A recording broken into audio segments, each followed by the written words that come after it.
fat controller works his engines hard. But they are very proud when he calls them really useful. I'm going to the scrapyard today, Edward called to Thomas. What? Already? You're not that old, replied Thomas cheekily. Thomas was only teasing.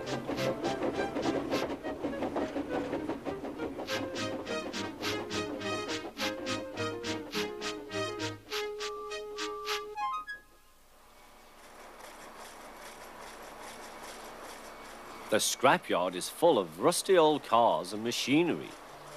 They are broken into pieces, loaded into trucks, and Edward pulls them to the steelworks where they are melted down and used again. Today, there was a surprise waiting for Edward in the yard. It was a traction engine. Hello, said Edward. You're not broken and rusty. What are you doing here? I'm Trevor. They're going to break me up next week. What a shame, said Edward. My driver says I only need some paint, polish and oil to be as good as new. But my master says I'm old-fashioned. Edward snorted. People say I'm old-fashioned, but I don't care. The fat controller says I'm a useful engine. What work did you do? My master would send us from farm to farm. We threshed corn, hauled logs and did lots of other work. The children loved to see us. Trevor shut his eyes, remembering. Oh, yes, I like children. Edward set off for the station. Broken up, what a shame. Broken up, what a shame. I must help Trevor, I must. He thought of all his friends who liked engines, but strangely none of them would have room for a traction engine at home. It's a shame, he hissed. Then, beep, beep. Why didn't I think of him before? There, on the platform, was the very person. Hello, Edward. You look upset. What's the matter, Charlie? He asked the driver.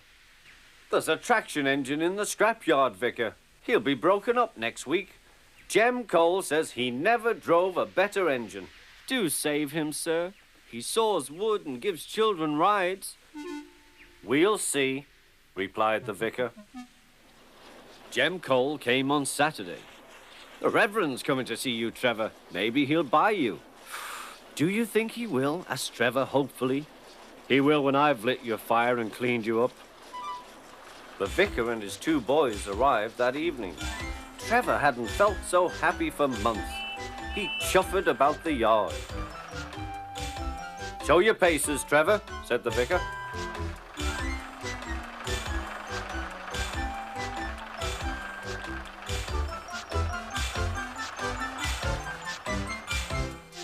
Later, he came out of the office smiling.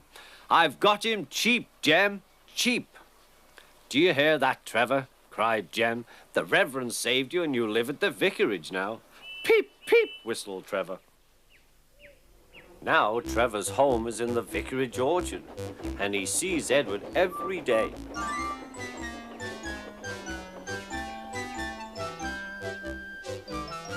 His paint is spotless and his brass shines like gold.